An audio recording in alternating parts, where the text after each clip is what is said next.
The dusty streets of Twin Falls, Idaho Territory, in the summer of 1883 held little promise for Josephine Sanders, but she knelt there anyway with her wooden box of brushes and tins of polish, waiting for the next pair of boots that needed shining.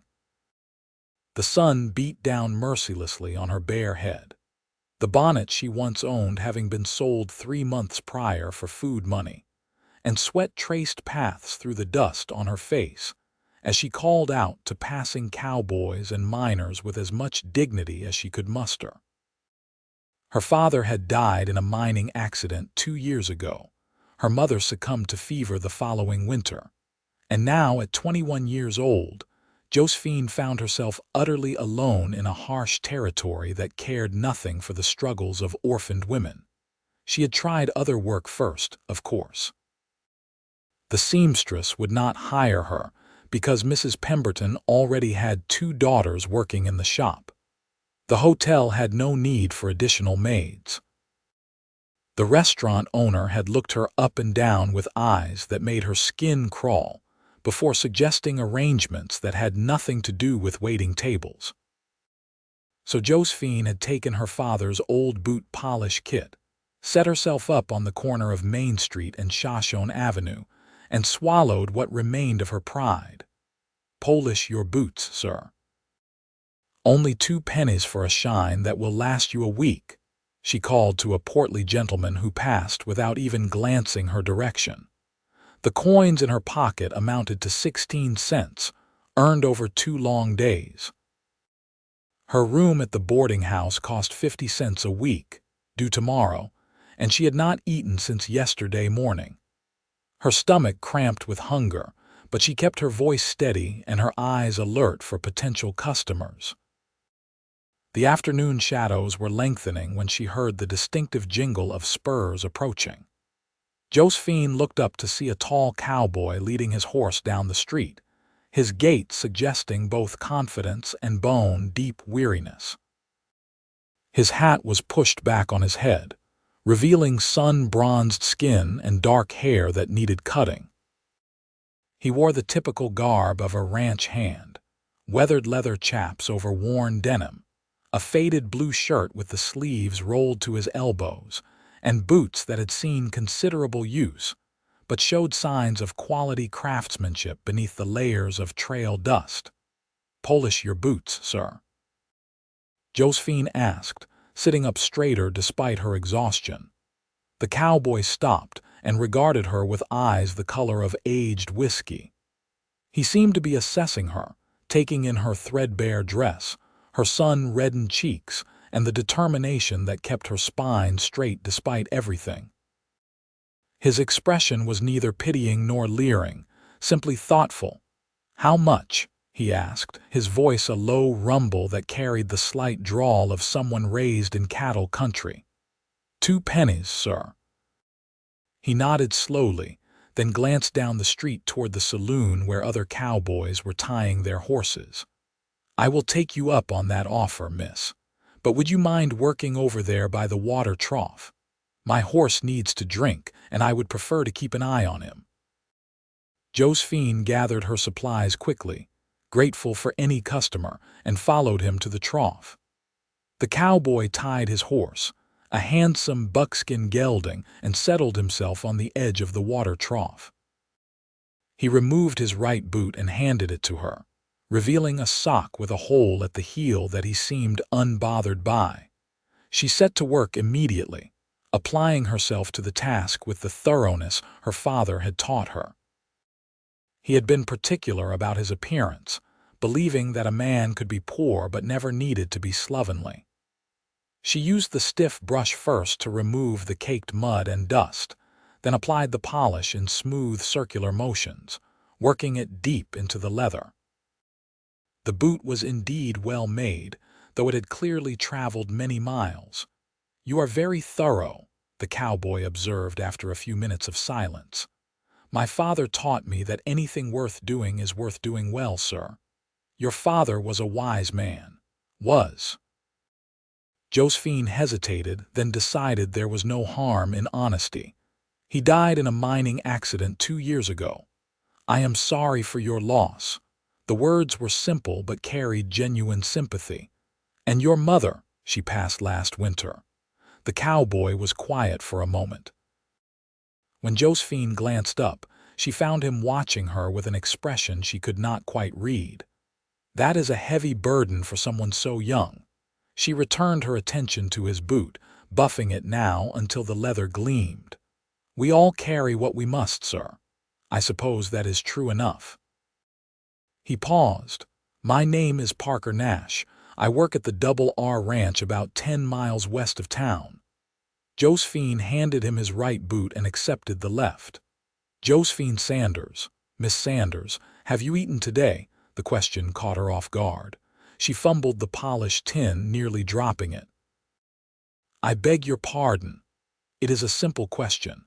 Have you eaten today?" Pride warred with hunger, and hunger won by a narrow margin. "Not yet, Mr. Nash." He made a sound low in his throat that might have been disapproval or sympathy.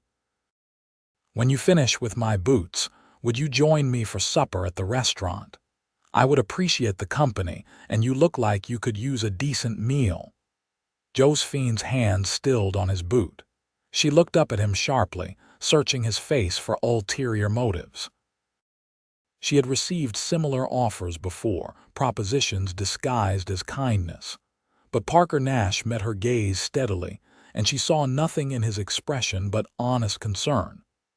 "That is kind of you, Mr. Nash, but I could not accept charity. It would not be charity. I am asking for your company at supper, and it would be ungentlemanly of me to eat while my companion goes hungry. Besides, you are doing excellent work on my boots. Consider it a bonus for exceptional service." She wanted to refuse. Every lesson her mother had taught her about proper behavior and maintaining respectability said she should refuse. But her stomach cramped again, and she found herself nodding before she could reconsider. "Thank you, Mr. Nash. That is very kind."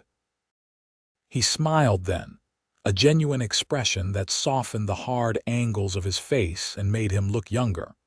She realized he could not be much older than her own 21 years, perhaps 24 or 25. The kindness is having someone interesting to talk to. "I have been on the trail for 3 days with only my horse for company, and while Buck here is a fine listener, his conversation skills leave something to be desired." Despite herself, Josephine felt her lips quirk into a small smile. She finished his left boot with the same meticulous care she had given the right, then buffed both until they shone like dark mirrors. Parker examined them with obvious appreciation, turning his feet this way and that to admire the shine. "Miss Sanders, I have not seen my boots look this good since the day I bought them. You have a real talent." He reached into his pocket and pulled out not 2 pennies but a whole dime, pressing it into her palm.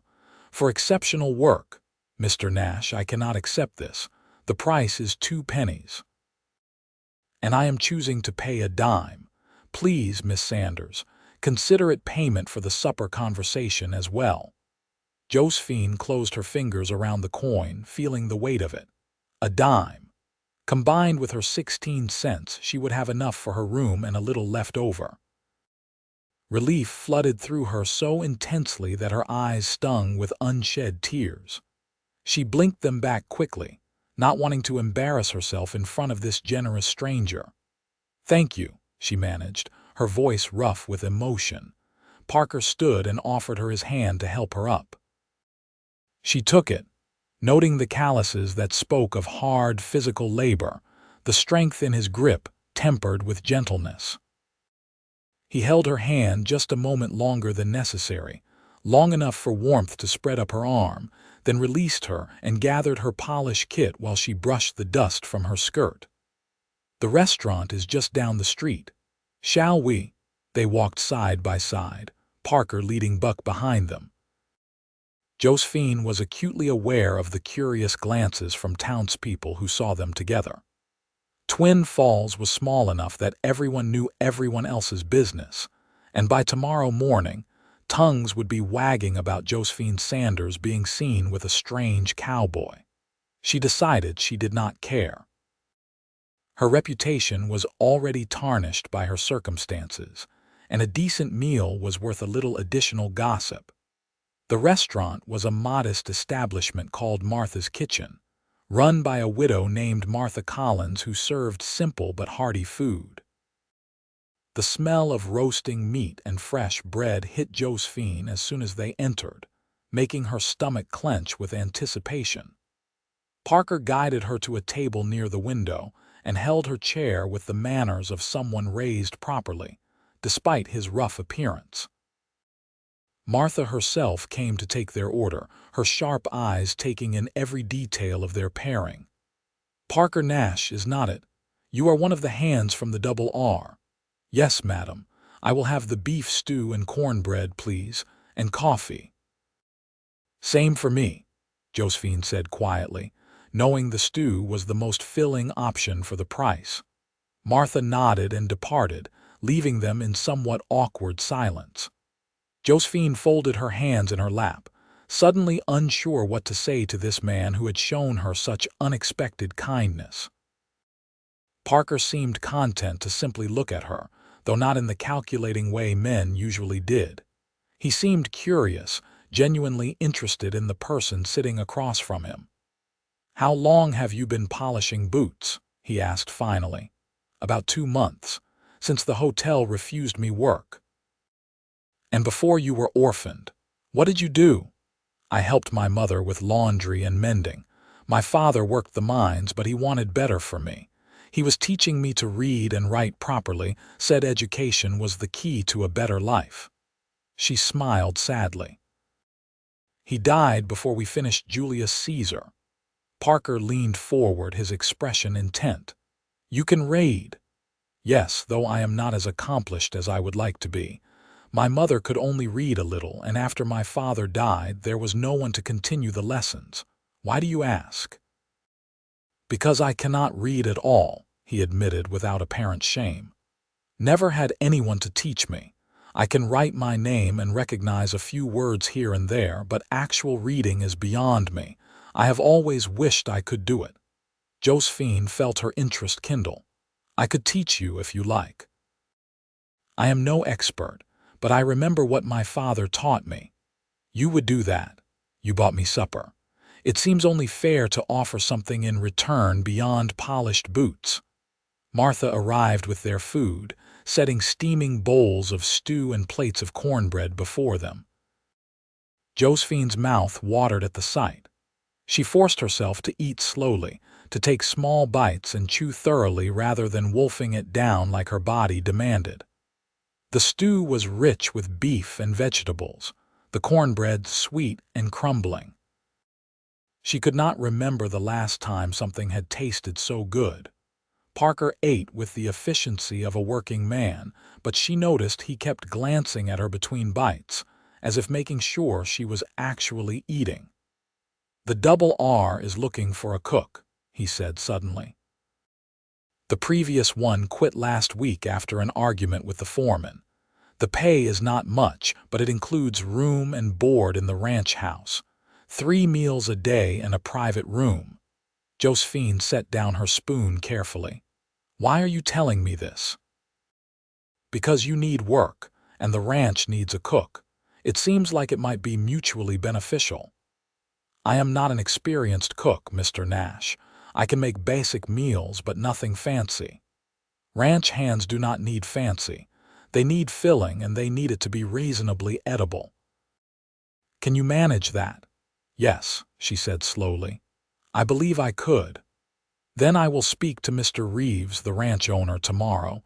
He is a fair man, a bit gruff but decent. If you are willing, I will tell him you are interested in the position." Josephine studied him across the table, trying to understand why this stranger was going out of his way to help her. "Why are you doing this?" Parker was quiet for a long moment, his fingers tracing patterns in the condensation on his water glass. "My mother was left alone when I was 12, he said finally. "My father was killed trying to stop a horse theft. She had no family, no money, no prospects. She took in laundry and mending, same as you described, but it was not enough. By the time I was 14 and big enough to work, she was worn down to nothing. She died when I was 16. He looked up, meeting her eyes. I see her in you, Miss Sanders. That same determination to survive with dignity intact. I could not help her, but maybe I can help you. The simple honesty of his words struck something deep in Josephine's chest. She had been alone for so long, surrounded by people but isolated in her struggle. To have someone see her, truly see her circumstances and offer genuine help without expecting anything sordid in return, was almost overwhelming. I do not know what to say. Say you will consider the job. Come out to the Double R tomorrow and meet Mr. Reeves. See the place for yourself before you decide. I will be working the south pasture in the morning, but I will make sure to speak to him before I head out. All right, Josephine agreed.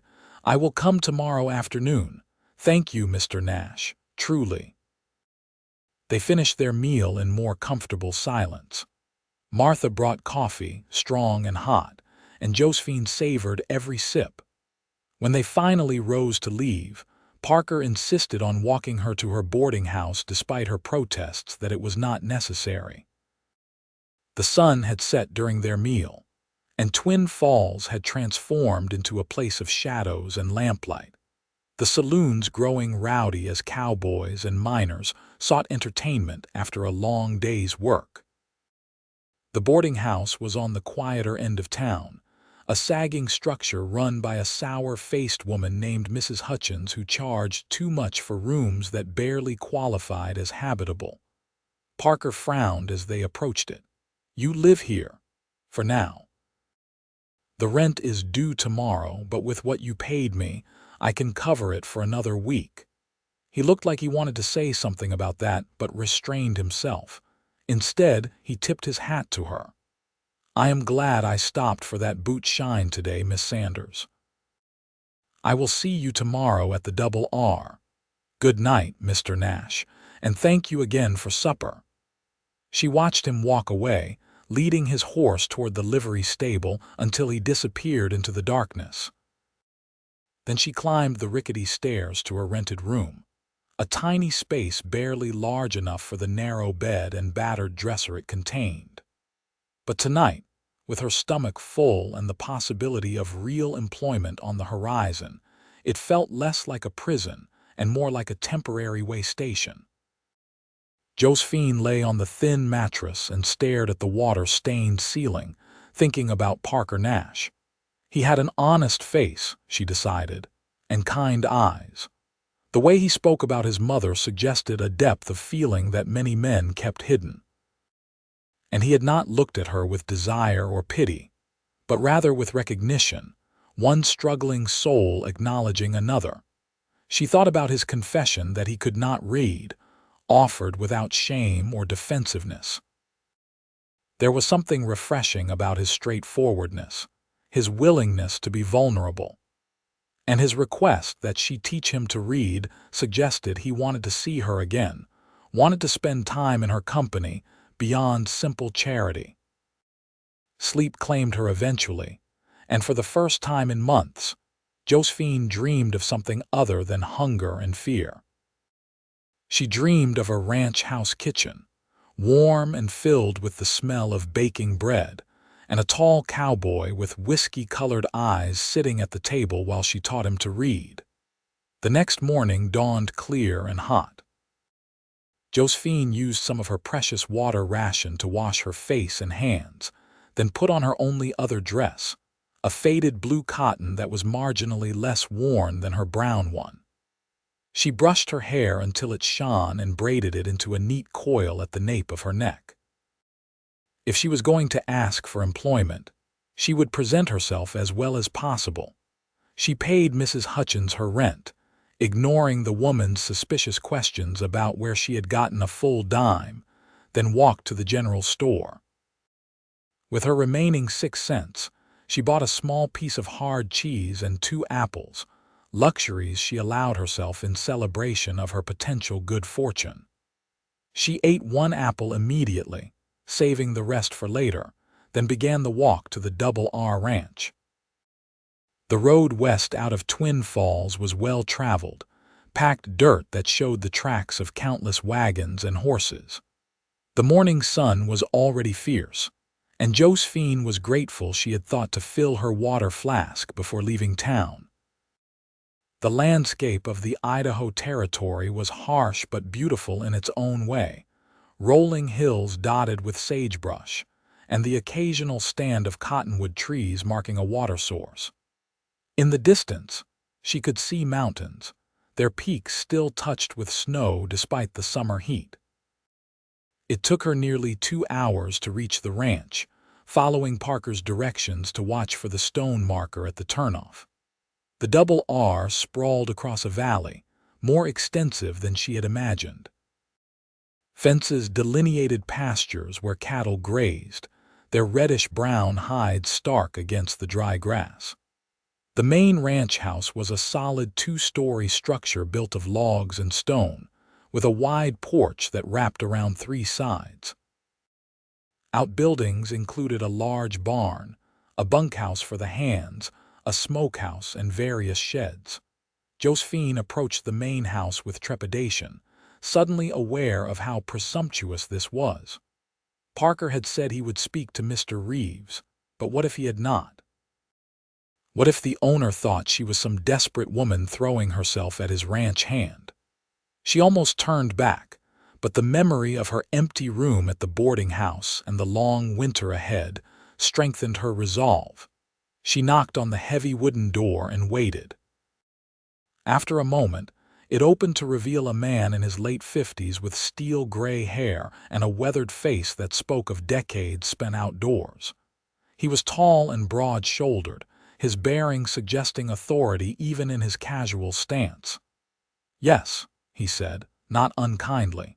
"Mr. Reeves." "My name is Josephine Sanders. Parker Nash suggested I come speak with you about the cook position." Recognition flashed across his face. "Ah, yes. Parker mentioned you this morning before he headed out. Come in, come in." He led her through a front room furnished with sturdy, masculine pieces into a kitchen that occupied the back half of the house.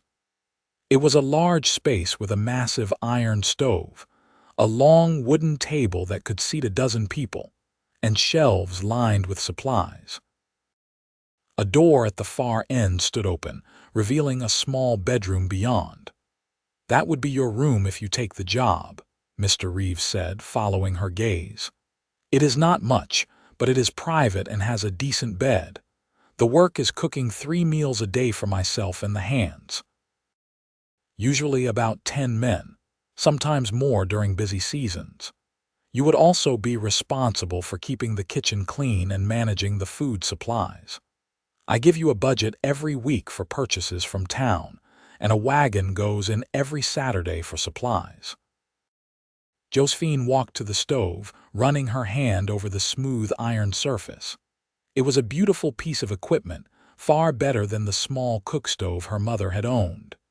The pantry shelves were well stocked with flour, sugar, coffee, dried beans, and preserved goods. She could work with this. She could make this kitchen sing. "The previous cook quit," she asked. "She did. Got into an argument with my foreman about the quality of the noon meal. He said her biscuits were tough enough to use as cannonballs. She said he was an ungrateful son of a gun who would not know good cooking if it bit him." Mr. Reeves allowed himself a small smile. They were both right, honestly. Her biscuits were terrible, and Tom does complain too much. "But I cannot run a ranch without a cook, so here we are." "What are the wages?" $20 a month plus room and board. You eat what the hands eat, and you can use the kitchen for your own needs within reason. Sundays are lighter work, just breakfast and supper with cold lunch fixings laid out. You would have Sunday afternoons off to do as you please. $20 a month. It was more money than Josephine had seen in months. Combined with room and board, it was a fortune. She could save money, rebuild the small nest egg her family had lost to medical bills and funeral costs. She could buy new dresses, replace her lost bonnet. She could have security. I would like the position, Mr. Reeves. I am not a fancy cook, but I can make hearty, filling meals, and my biscuits are quite good. Parker spoke highly of you, and that boy is an excellent judge of character. When can you start?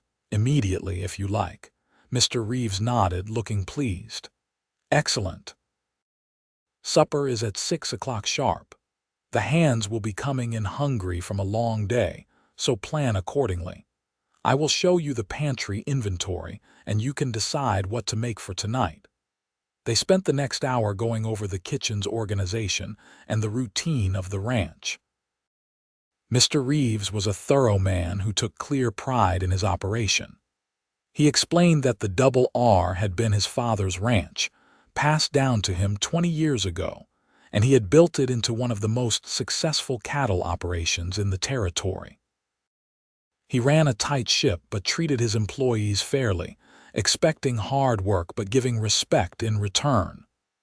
One more thing, he said as he prepared to leave her to her work. I do not tolerate nonsense between my employees. You are here to cook, and the hands are here to work cattle. Any personal entanglements lead to complications I do not have time for. Am I clear? Josephine felt her cheeks warm, knowing he was thinking about Parker's recommendation. Perfectly clear, sir. Good. I will see you at supper. Left alone, Josephine explored her new domain with growing excitement. The kitchen was a dream compared to the cramped, poorly equipped spaces she had worked in before. She found a well-organized pantry, a cold cellar stocked with preserved vegetables and meat, and a herb garden just outside the back door. The small bedroom was indeed simple but clean, with a real bed frame, a dresser with a mirror, and even a small desk by the window. She returned to the kitchen and began planning the evening meal. The hands would be hungry, Mr. Reeves had said, so she needed to make something substantial. She decided on beef stew, similar to what she and Parker had shared at Martha's kitchen, with fresh biscuits and a dried apple pie for dessert. It was simple fare but hearty, and she knew she could execute it well. Josephine threw herself into the work with the pent-up energy of someone who had been idle too long. She prepared the stew first, cutting beef into cubes and browning it in the large cast iron pot, then adding onions, carrots, and potatoes from the cellar. She mixed biscuit dough with practiced hands, remembering her mother's technique, then started on the pie crust. The kitchen grew warm from the stove, but it was a comfortable warmth, purposeful rather than oppressive. As she worked, she thought about Parker Nash and his kindness the previous evening. He had changed the trajectory of her life with a single conversation, and she owed him a debt she might never be able to repay. She hoped he would be pleased when he learned she had taken the job, hoped he would be one of the men coming to supper tonight. The afternoon passed in a blur of cooking. By 5:30, the stew was simmering perfectly, filling the kitchen with savory aromas. The biscuits were ready to go into the oven, and the pie was cooling on the windowsill. Josephine set the long table with mismatched but clean dishes, arranged the coffee cups, and filled the water pitchers. She stepped back to survey her work with satisfaction. At 6 o'clock precisely, she heard the sound of men's voices and boot steps on the porch. The door opened, and the ranch hands filed in, bringing with them the smell of horses, leather, and honest sweat. They were a varied lot, young and old, some clean-shaven and some bearded, but all sharing the lean, weathered look of men who worked hard outdoors. And among them was Parker Nash. Their eyes met across the room, and his face broke into a wide smile that made her heart flutter unexpectedly. He looked genuinely happy to see her, his pleasure unfeigned. She found herself smiling back, unable to help herself. "Miss Sanders," he said, hanging his hat on one of the pegs by the door. "You came." "I did, and I got the job. I am glad." The other men were looking between them with open curiosity, but before anyone could comment, Mr. Reeves entered and took his seat at the head of the table. "Gentlemen, this is Miss Josephine Sanders, our new cook. I expect you to treat her with respect and keep any complaints about the food to yourself unless you want to try your hand at cooking for this lot." There was general laughter and murmured greetings. Josephine served the meal efficiently, ladling stew into bowls and bringing out the basket of hot biscuits. The men fell on the food with the single-minded focus of the truly hungry, and conversation paused while they ate. She watched anxiously for reactions, and relief flooded through her when she saw approval on their faces. One older hand with a grizzled beard actually closed his eyes and sighed contentedly after his first bite of biscuit. Parker caught her eye and gave her an approving nod that warmed her more than it probably should have. "Miss Sanders," Mr. Reeves said after sampling the stew, "this is excellent. Best meal we have had in months." "Thank you, sir." The foreman, a burly man with suspicious eyes who must be the Tom that Mr. Reeves had mentioned, grunted around a mouthful of biscuit. "Not bad," he admitted grudgingly. "Not bad at all." Josephine allowed herself to relax slightly. She had passed the first test. She brought out the apple pie and served it with coffee, pleased when the men went back for second and even third helpings. By the time the meal was finished, she felt confident she could handle this job. The hands filed out after supper, heading to the bunkhouse or back to evening chores.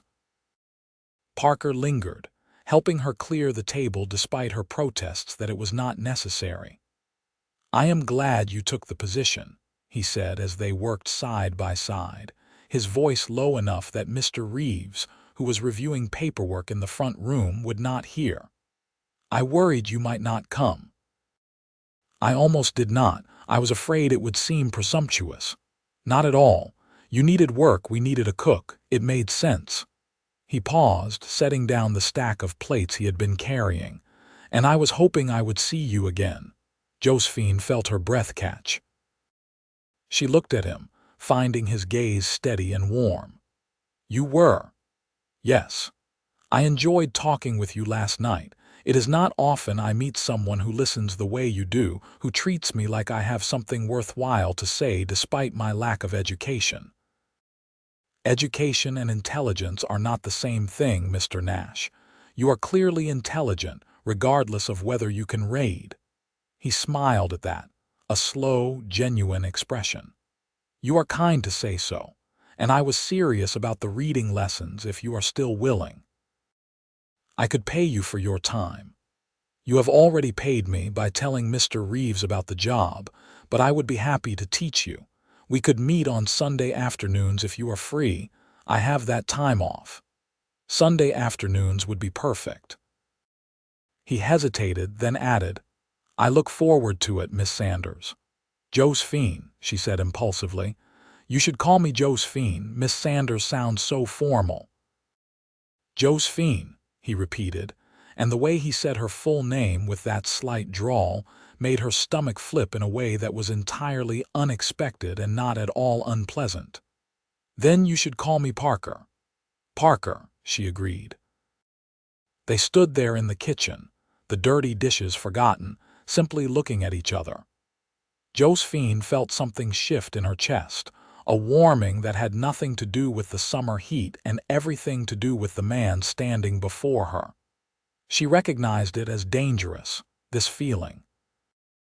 Mr. Reeves had been clear about personal entanglements, and she needed this job too much to risk it. But she could not quite bring herself to step away, to break the moment. Parker seemed to feel the same internal struggle. After a long moment, he cleared his throat and stepped back. "I should let you finish cleaning up. Good night, Josephine." "Good night, Parker." She watched him leave, then turned back to the dishes with a heart that was beating far too quickly.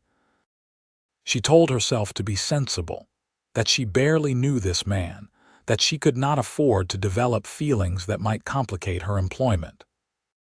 But as she scrubbed the plates and stacked them to dry, she found herself humming under her breath, a lightness in her spirit that had been absent for far too long. The following days fell into a comfortable routine. Josephine rose early before the sun to start the kitchen fire and prepare breakfast. The men came in at 6, ate heartily of bacon, eggs, biscuits, and oatmeal, then headed out to their various tasks. She spent the morning preparing the noon meal, usually sandwiches or stew with fresh bread, and the afternoon planning and cooking supper.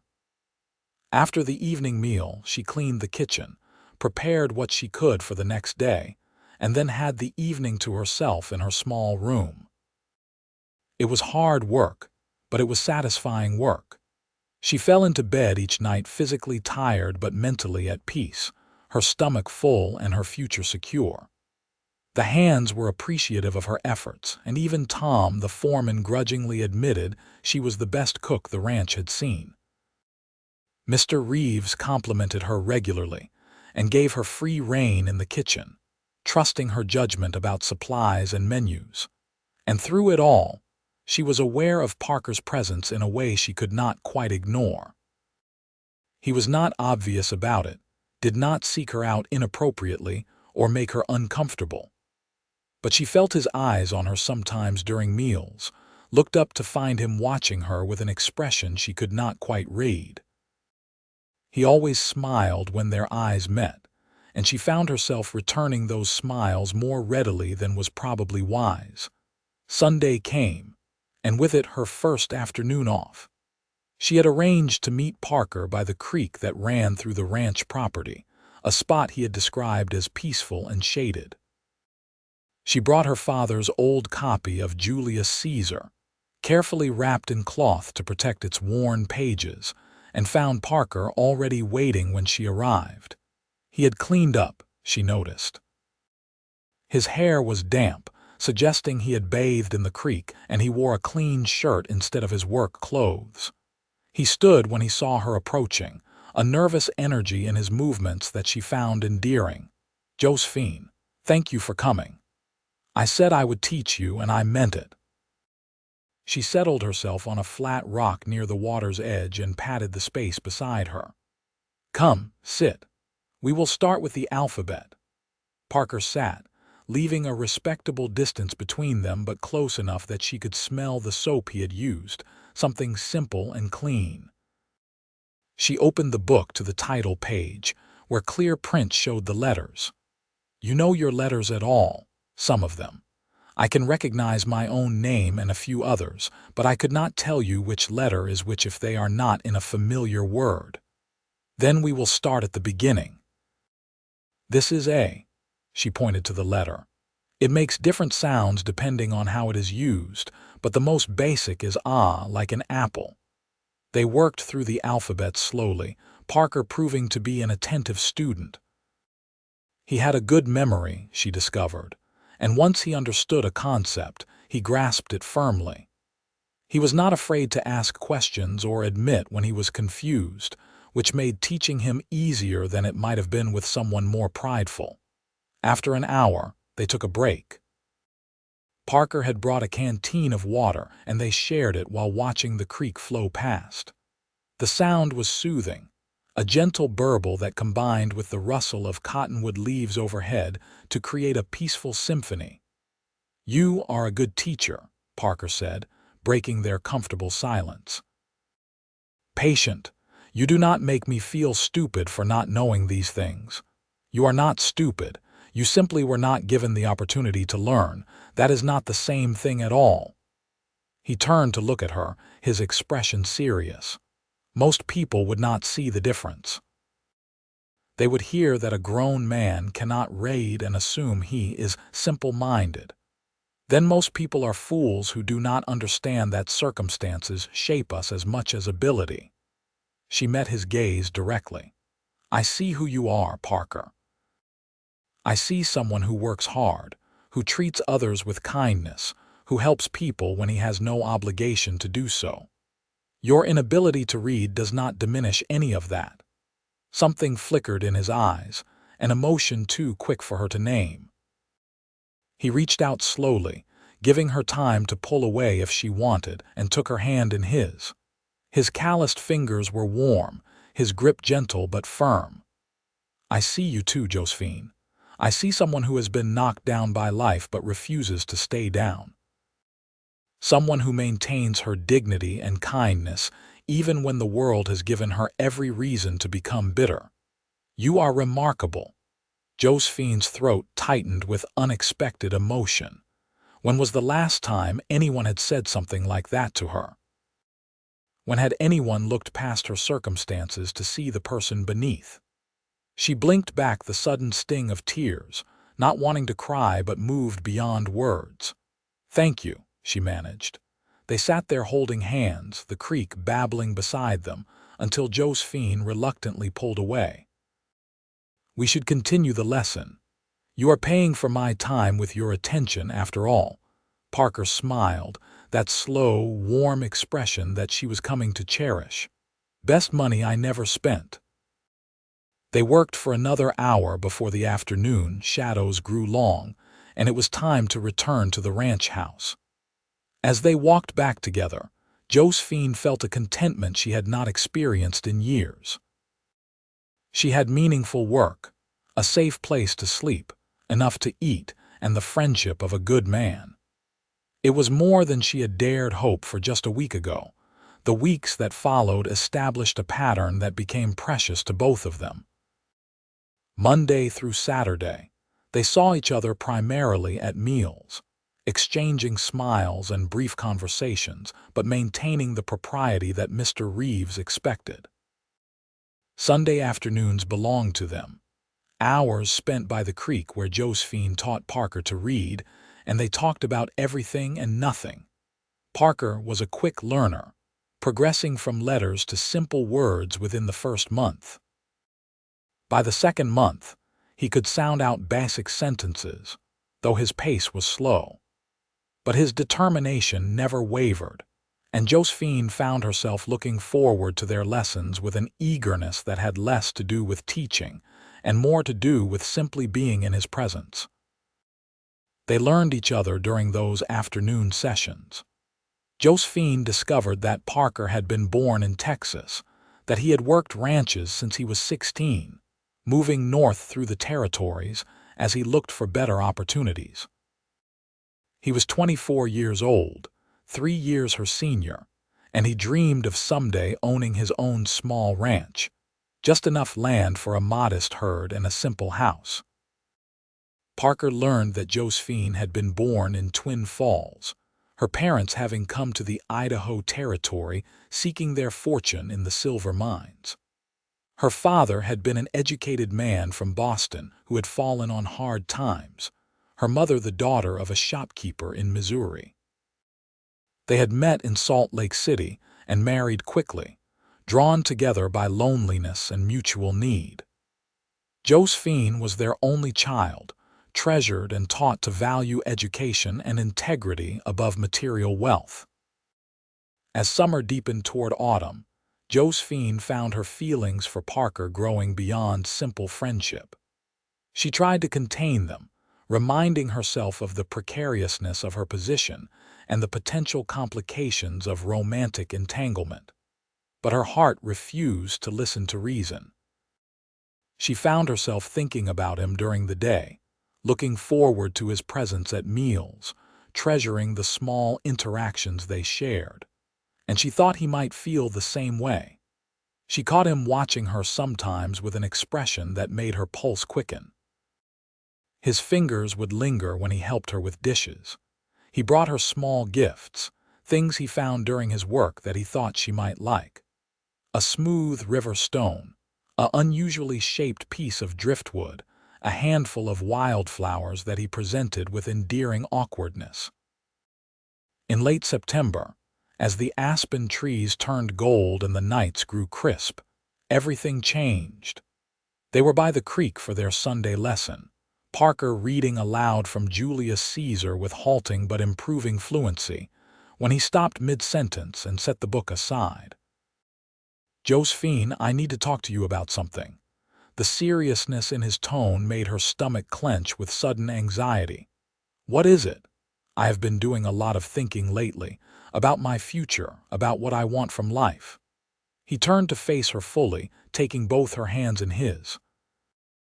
"And I have realized that what I want, more than anything else, is you." Her breath caught. "Parker, please let me finish. I know this might be inappropriate. I know you might not feel the same way, but I have to tell you the truth. Josephine, you have become the most important person in my life. These past months, getting to know you, spending time with you, have been the happiest I can remember. You make me want to be better, to learn and grow. You make me believe that I could be more than just a ranch hand drifting from job to job." He paused, his thumbs stroking across her knuckles in a gesture that sent warmth flooding through her. "I am not a rich man. I do not have much to offer beyond hard work and devotion. But what I have is yours if you want it. I love you, Josephine. I think I have loved you since that first day when you polished my boots with such determination, despite being hungry and scared. You are the strongest, kindest, most remarkable woman I have ever met, and I would be honored if you would allow me to court you properly."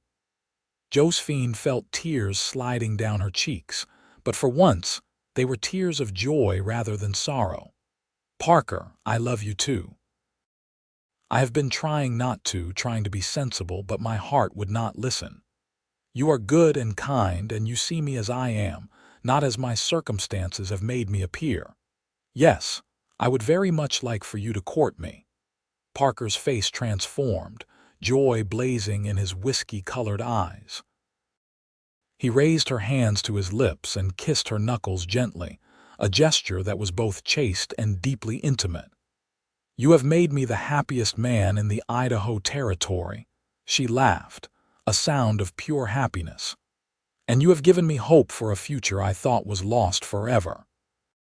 They sat there by the creek as the sun descended toward the horizon, hands clasped and hearts open, talking about their hopes and dreams.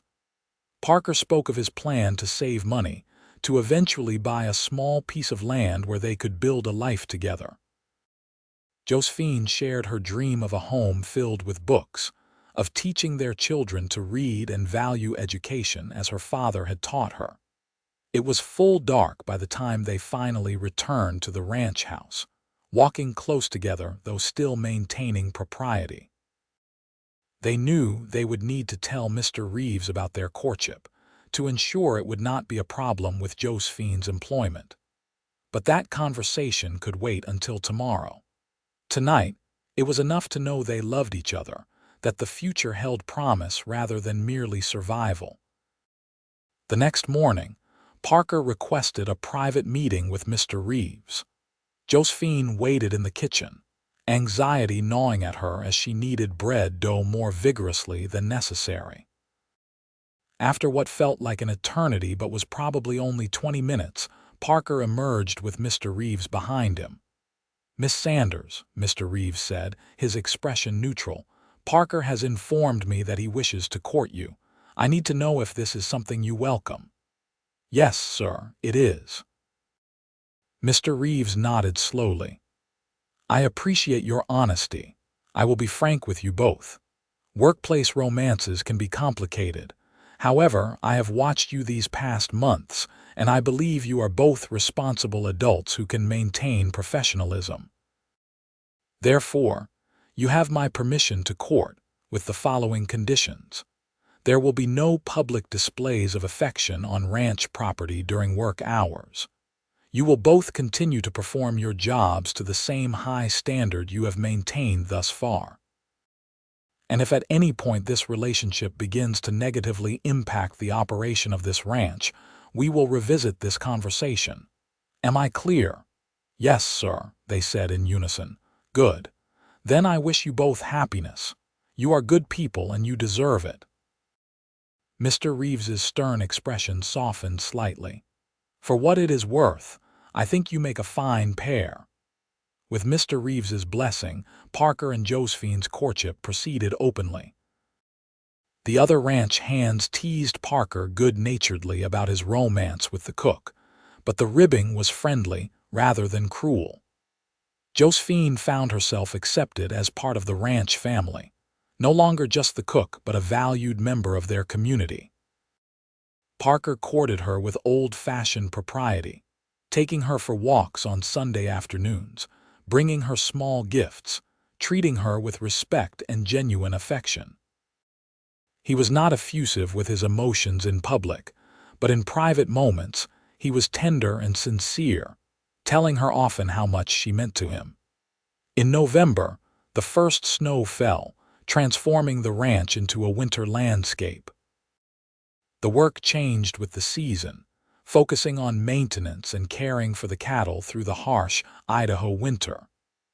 Josephine's kitchen became the warm heart of the ranch, a place where cold men could come in from brutal weather to find hot food and comfort. On Christmas Eve, after the other hands had retired to the bunkhouse and Mr. Reeves had gone to bed, Parker asked Josephine to step outside with him. She bundled into her new wool coat, purchased with her saved wages, and followed him onto the porch.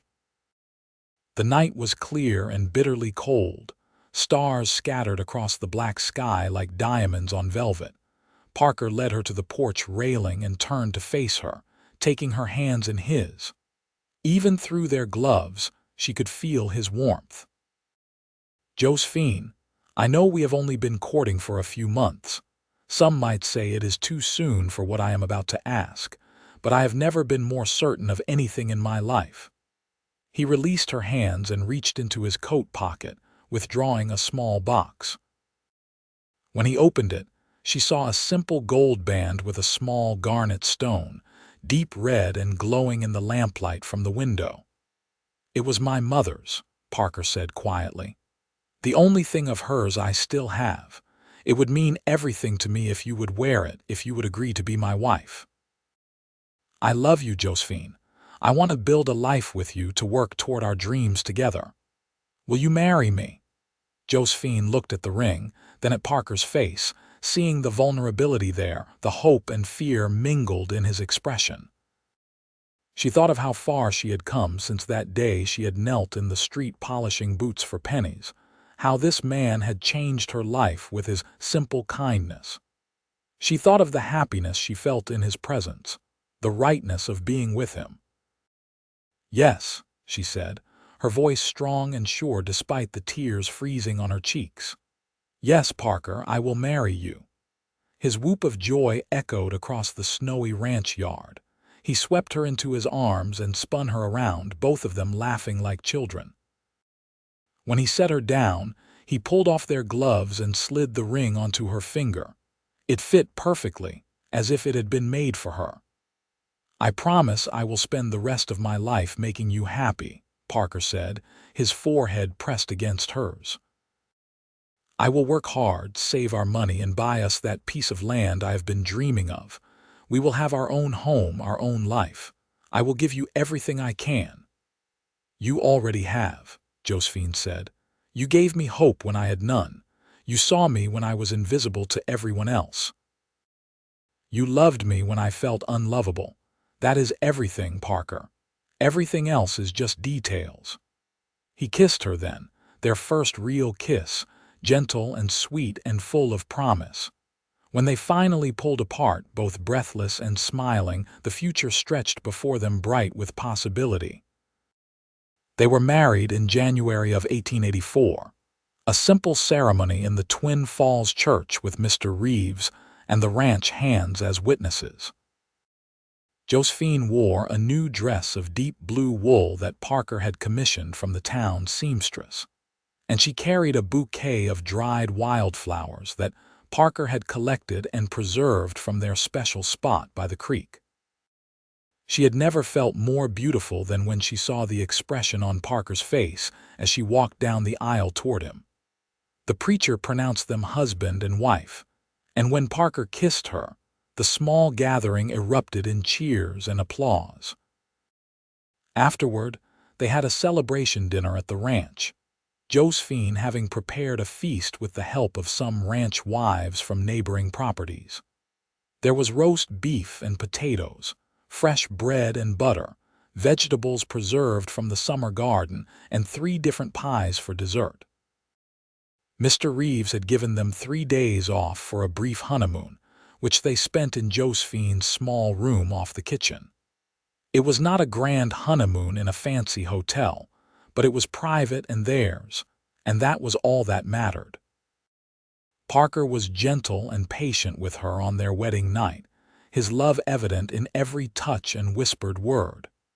Josephine had been nervous, uncertain of what to expect, but Parker made her feel cherished and safe.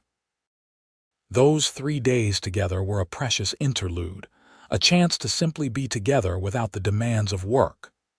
They talked for hours, made love, slept late, and dreamed together about their future. Parker told her about the piece of land he had been watching, 20 acres near the Snake River with good grazing and a natural spring. The owner was willing to sell for a fair price, and Parker calculated that with both their savings and another year of work at the Double R, they could afford it. "We could build a small house, just a few rooms to start," he said, his arm around her as they lay together in the narrow bed. "Nothing fancy, but solid and warm. There is good grass for a small herd, maybe 20 head to start. We would have to work hard, but we could make a go of it." "It sounds perfect," Josephine said, meaning it.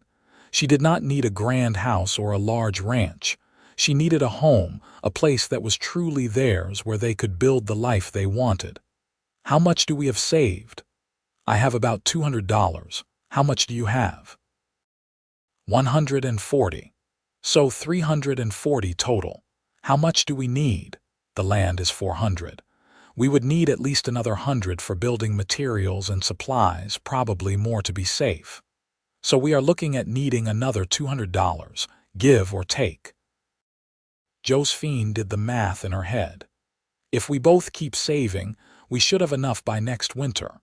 We could buy the land and spend the winter planning, then build in the spring when the weather improves." Parker kissed the top of her head. "You are brilliant, you know that. I love how you think through problems logically. We make a good team." "We do," she agreed, nestling closer to him. "The best team."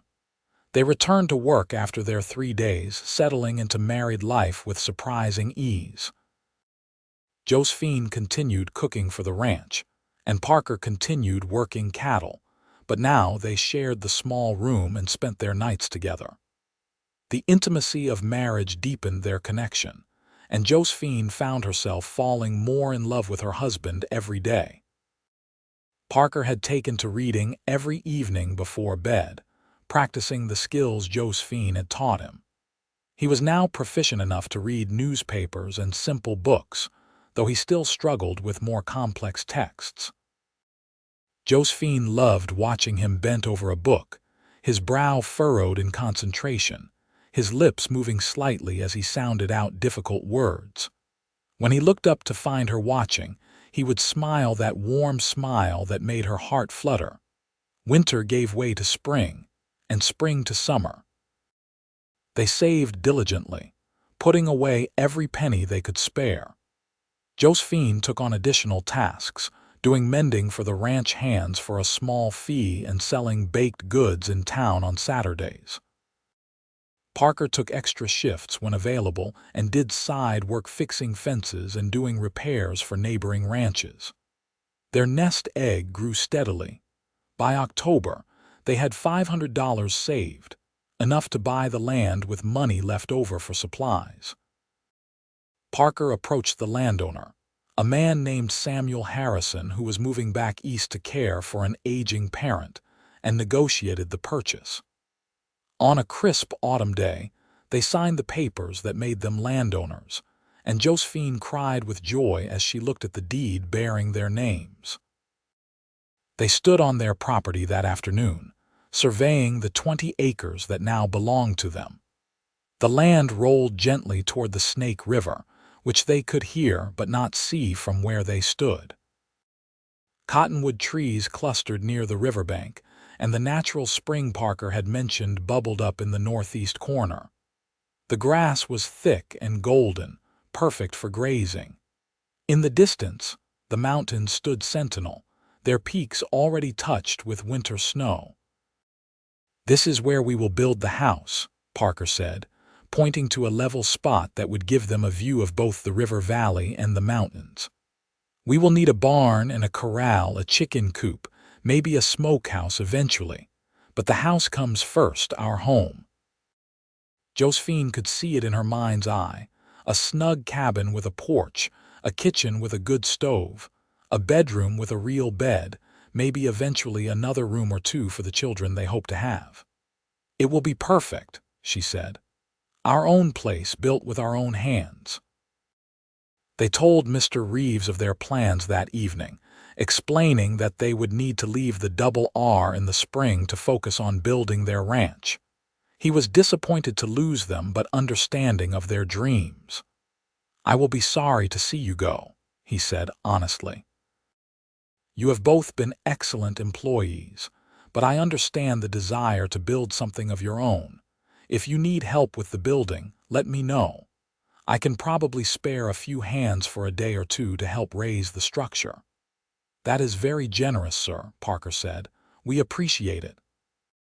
You have both earned my respect and friendship. It is the least I can do." That winter, they planned obsessively. Parker drew and redrew house plans on scraps of paper, trying to maximize the space while keeping the structure simple enough for them to build themselves with some help. Josephine planned the interior layout, deciding where the stove would go, how the furniture would be arranged, what supplies they would need. They ordered lumber to be delivered in early spring, along with windows, nails, and other necessary supplies. Parker spent his evenings reading carpentry manuals borrowed from the town library, studying how to build a proper foundation and frame walls and lay a roof. Josephine sewed curtains and quilts, preparing to make their future house a home. In March of 1885, as the snow began to melt and the first hints of spring appeared, they gave Mr. Reeves their notice. He hosted a farewell dinner for them, and the ranch hands presented them with gifts: tools for Parker, kitchen items for Josephine, and a beautiful handmade cradle from Tom the foreman that made Josephine cry. "For when the time comes," Tom said gruffly, clearly embarrassed by his own sentimentality. "Every family needs a good cradle." They moved to their land in April, living initially in a tent while they began construction on the house.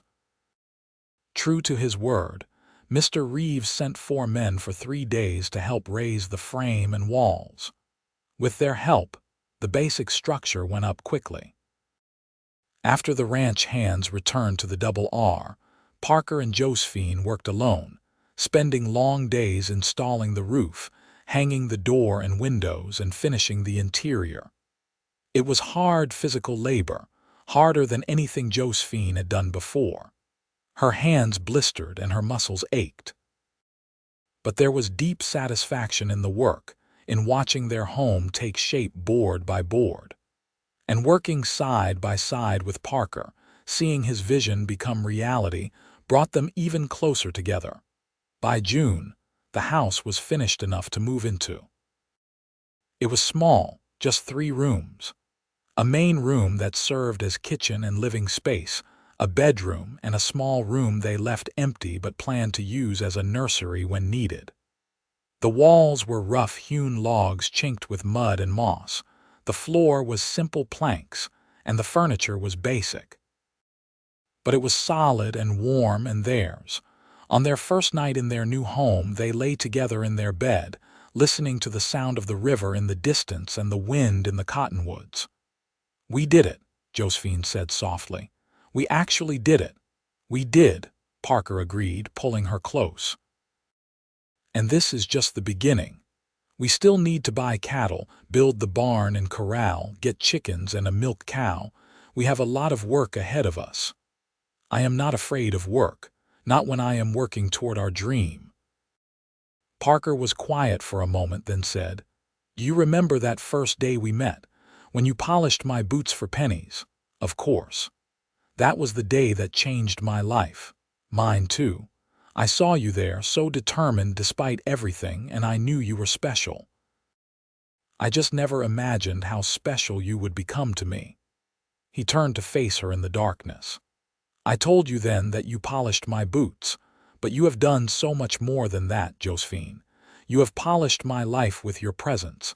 You have taken something rough and worn and made it shine. You have made me better in every way." Tears pricked her eyes at the sincerity in his words. "You did the same for me. You saw me when I was invisible, valued me when I felt worthless. You gave me hope and love and a future. You gave me everything, Parker." They made love slowly, tenderly, celebrating their new beginning and the life they were building together. Afterward, Josephine lay awake long after Parker fell asleep, her hand resting on his chest, feeling the steady beat of his heart. She thought about the journey that had brought her here, from desperate poverty to this moment of contentment and hope. She thought about the twists of fate that had led a starving woman polishing boots and a kind cowboy to this shared dream. The months that followed were filled with unrelenting work. Parker built the corral and a small barn while Josephine established a garden and got the house properly organized. They bought 10 pregnant heifers and a bull from a neighboring rancher, the beginning of their herd. Parker bought a milk cow named Daisy and built a chicken coop that Josephine filled with laying hens. Slowly but surely, their ranch began to take shape. In August, Josephine realized she had not had her monthly courses in some time. At first, she attributed it to the hard physical work and irregular meals, but when her breasts became tender and she started feeling nauseous in the mornings, she knew what it meant. She was pregnant. She waited until she was certain before telling Parker. They were sitting on their porch one evening, watching the sun set over the mountains, when she took his hand and placed it on her still flat belly. "There is something I need to tell you. We are going to have a baby." Parker's reaction was everything she could have hoped for. His face went through a series of expressions: shock, wonder, and finally pure joy, before he swept her into his arms and held her tight. "A baby," he said, his voice thick with emotion. "We are going to have a baby. Are you happy?" "Happy, Josephine, I am beyond happy. I am going to be a father. We are going to be parents." He pulled back to look at her face, suddenly concerned. "Are you all right? Do you need to see a doctor? Should you be working so hard?" She laughed at his sudden protectiveness. "I am fine. Women have been having babies since the beginning of time. But yes, I should probably see the doctor in town soon, just to make sure everything is progressing normally." Parker became even more attentive after that, if such a thing was possible. He insisted she not lift anything heavy, took over tasks he deemed too strenuous, and fussed over her constantly. Josephine found it both endearing and occasionally exasperating, but she understood it came from love and concern. The doctor in Twin Falls confirmed what she already knew. She was healthy, the baby was growing normally, and she should expect to deliver sometime in early April. The doctor gave her instructions on diet and exercise, warned her about signs of complications to watch for, and sent her home with a pat on the shoulder and best wishes. As her pregnancy progressed through fall and into winter, Josephine's body changed.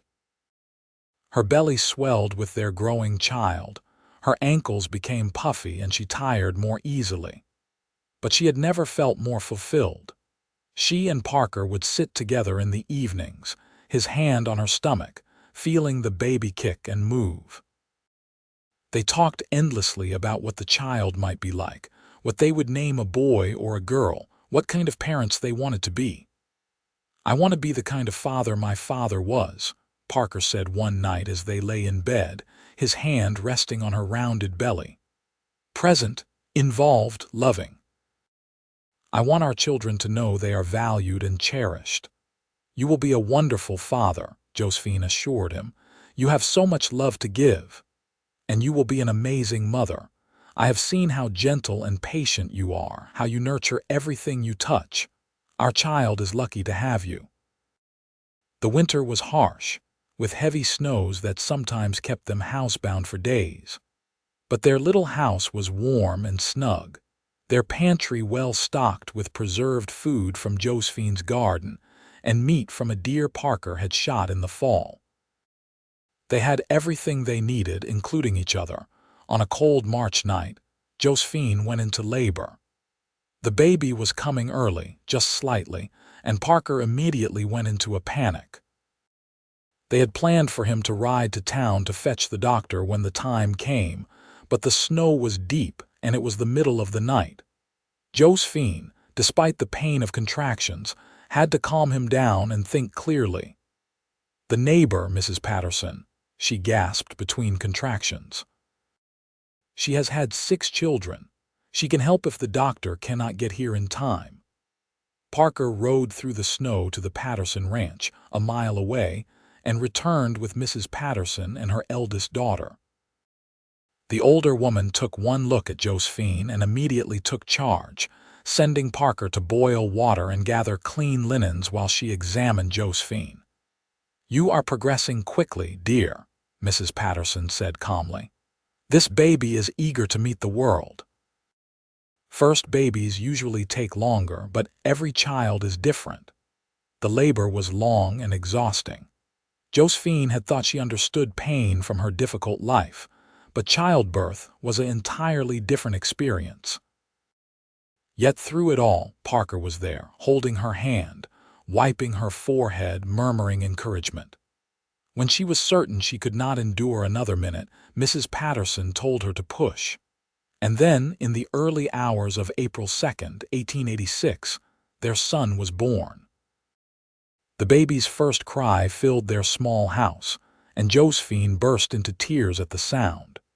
Mrs. Patterson cleaned the baby efficiently and placed him in Josephine's arms, a tiny, perfect human with a surprisingly full head of dark hair and his father's whiskey-colored eyes.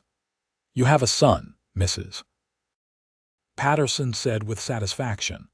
"A healthy, strong boy." Parker knelt beside the bed, staring at his son with an expression of absolute wonder. "He is perfect," he whispered. "Josephine, he is perfect." "He is," she agreed, exhausted but euphoric. "Our son." They named him Thomas James Nash, Thomas for Tom the foreman who had been unexpectedly kind, James for Josephine's father. Little Tommy, as they immediately began calling him, was a good baby, healthy and alert. Parker was a devoted father from the first moment, taking to parenthood with the same dedication he brought to everything else. Those early months with a newborn were exhausting but joyful. Josephine marveled at how love could expand, how she could love Parker so completely and yet have endless love left over for their son. She watched Parker with Tommy, saw the gentleness in his large, work-roughened hands as he held the baby, heard the wonder in his voice when he talked to his son, and fell in love with her husband all over again.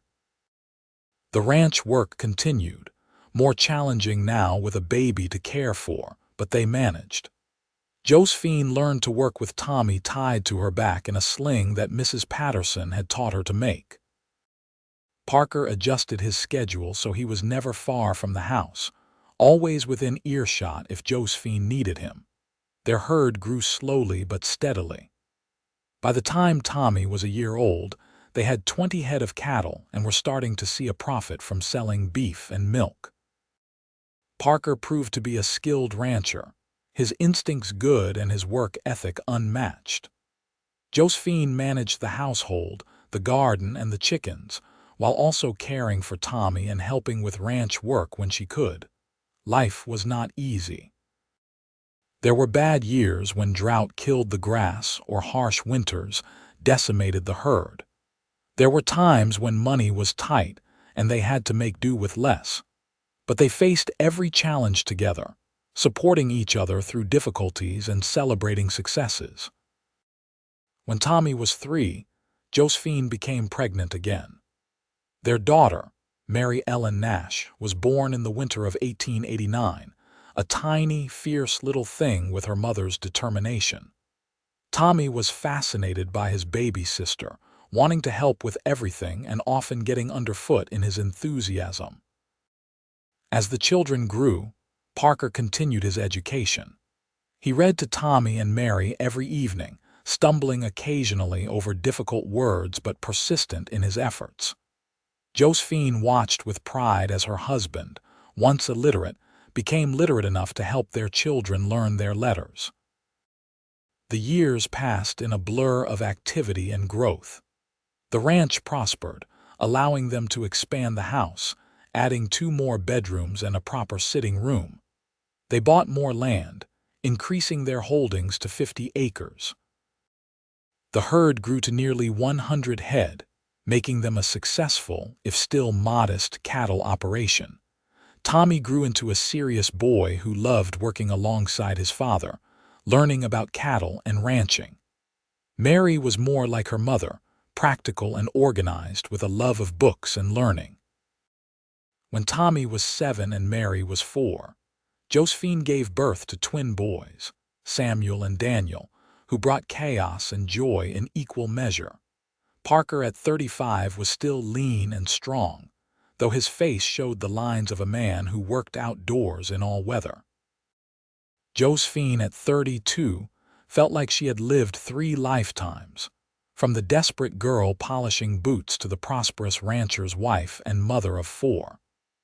But when she looked at her life, at the home they had built and the family they had created, she felt only gratitude. One evening in the summer of 1893, after the children were asleep, Parker and Josephine sat on their porch watching the sun set. It was their habit, this evening time together, a chance to reconnect after busy days spent mostly apart handling different aspects of ranch life. "Do you remember that first day?" Parker asked, as he sometimes did. The story of how they met had become a touchstone for them, a reminder of how far they had come. "Of course. You stopped to have your boots polished and you changed my life. You changed mine too. I was drifting, working one ranch after another with no real purpose. And then I saw you there, so determined, and I knew I had found something worth staying for." Josephine leaned against him, comfortable in the easy intimacy of long marriage. "I polished your boots that day, but you polished my life with your presence, Parker. You took something tarnished and made it shine. You gave me hope and love and a family. You gave me everything." "We gave each other everything," Parker corrected gently. "We built this life together, this beautiful life, and I would not change a single moment of it." They sat in comfortable silence as darkness fell and the stars emerged. Inside, their children slept safely. Around them, their ranch stretched, the fruit of years of hard work and dedication. And between them, the love that had begun with polished boots and grown into something deep and unshakable. As the years continued to pass, their ranch became a landmark in the area, known for quality cattle and fair dealing. Tommy took over more and more of the daily operations as Parker's back grew stiff with age. Mary married a neighboring rancher's son, a good man who loved her fiercely, and they built their own home on 10 acres that Parker and Josephine gave them as a wedding present. The twins, now young men, worked the ranch alongside their father and brother, a strong team united by blood and shared purpose. Parker and Josephine grew old together, their hair turning silver, their steps slowing, but their love never diminishing. They had built something lasting, not just in the physical ranch, but in the family they had raised and the love they had nurtured. Their grandchildren played in the yard where their own children had played, and the house rang with the same laughter and love. On warm summer evenings, they still sat on their porch together, hands clasped, watching the sun set over the mountains. And sometimes, Parker would look at his wife and say, as he had said so many times before, "Polish my life with your presence forever." And Josephine would smile and reply, "Forever and always, my love, forever and always." When Parker passed peacefully in his sleep at the age of 71, Josephine was holding his hand. She mourned him deeply, as one mourns the loss of a part of oneself. But she did not regret a single day of their life together.